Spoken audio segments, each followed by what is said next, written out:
Vivere a Piazza Torre permette anche di raggiungere facilmente tutte le località della Val Brembana e scoprire le caratteristiche di questa valle che racchiude diversi luoghi dove il tempo sembra essersi fermato.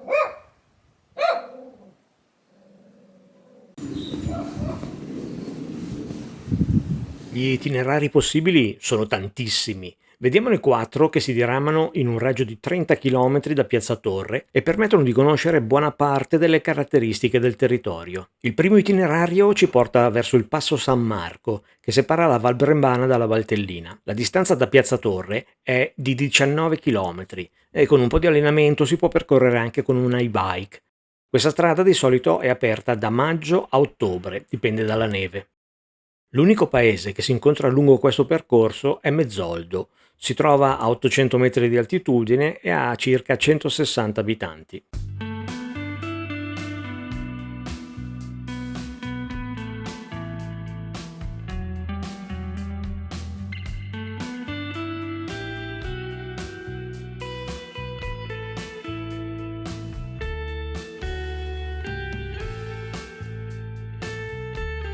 Da Mezzoldo la strada sale verso i 1992 metri del Passo San Marco. Questo è il tracciato della storica via Priula, fatta costruire dal podestà Alvise Priuli nel 1500 per collegare Bergamo alla Valtellina, quando questo territorio era sotto il dominio della Repubblica di Venezia.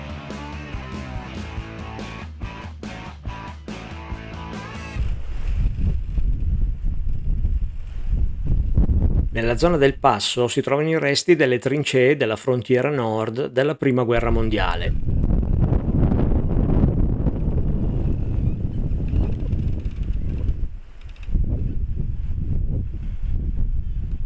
Il secondo itinerario, lungo 17 km, ci porta verso Valtorta.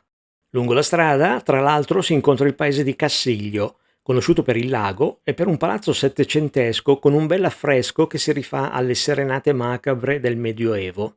Il lago è una meta molto frequentata durante la stagione estiva grazie anche all'area attrezzata per picnic e barbecue. Valtorta si trova a un'altitudine di 938 metri e ha circa 250 abitanti. Accoglie i visitatori con una strana torre con orologio. In questo paese si erano sviluppate diverse attività artigianali grazie alla presenza di vari corsi d'acqua.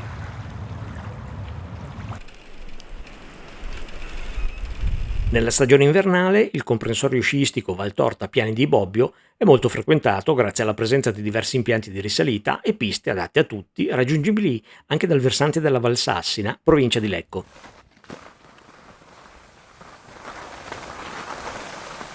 E per rimanere in argomento sport invernali, se vuoi alternare le discese dalle piste di Piazza Torre con quelle di altre località, ecco il terzo itinerario verso Foppolo. Sebbene la distanza in linea d'aria tra Piazza Torre e Foppolo sia inferiore a 10 km, il percorso stradale è di circa 30 km, perché bisogna scendere verso Piazza Brembana e poi risalire l'altro ramo della valle.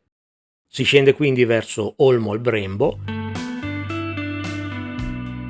si raggiunge Piazza Brembana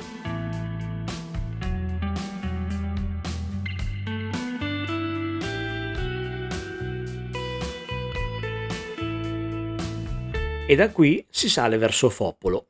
Un altro paese che si incontra lungo il percorso è Branzi, meno di 700 abitanti a circa 900 metri di altitudine.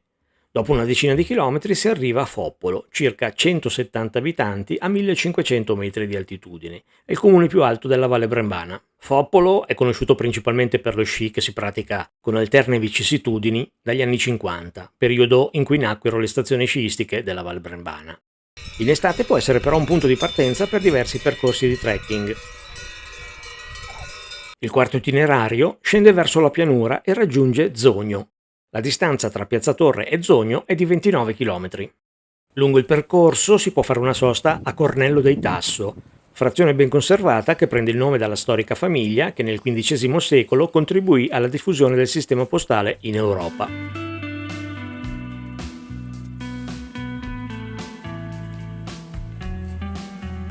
Poco distante e raggiungibile anche a piedi da Cornello si trova Oneta, frazione di San Giovanni Bianco. Qui si trova un'abitazione quattrocentesca che, secondo la tradizione, ospitò un servo che ispirò la maschera di Arlecchino. Il paese di San Giovanni Bianco è uno dei 3 più popolosi della valle, con circa 4.600 abitanti. La parte centrale del paese, ubicata alla confluenza tra il torrente Enna e il Brembo, ha conservato un po' l'impronta medievale.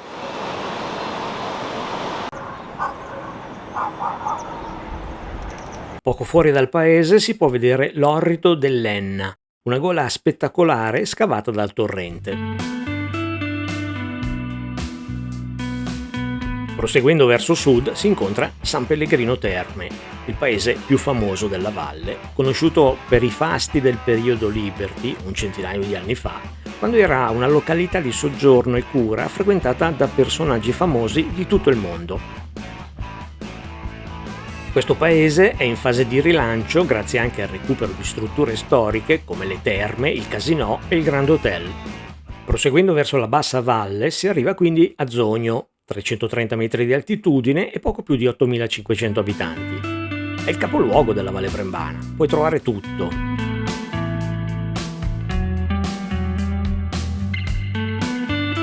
Anche alcune testimonianze storiche e frazioni particolari e interessanti da visitare. Come hai visto, se anche tu deciderai di trasferirti a Piazza Torre per vivere e lavorare, non sarai fuori dal mondo e a poca distanza potrai trovare tutto quello che non c'è a Piazza Torre. Tu conosci la Valle Brembana? La frequenti oppure ci vivi o stai pensando di visitarla? Fammelo sapere. Non dimenticare un mi piace per far conoscere questi posti, condividi e iscriviti al canale YouTube Rurale Digitale, così non perderai i prossimi video. Per contattarmi vai sul sito www.ruraledigitale.it.